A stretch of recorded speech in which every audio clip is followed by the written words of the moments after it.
I'll have you know I'm a very, very well-adjusted member of society. I happen to have a portfolio that's worth over $75,000. I always heard money couldn't buy happiness.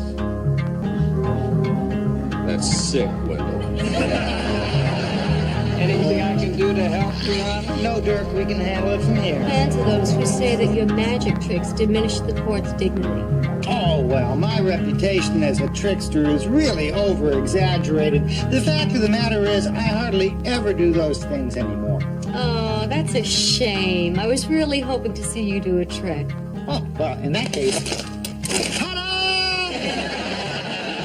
Harry, that's terrific. Yeah.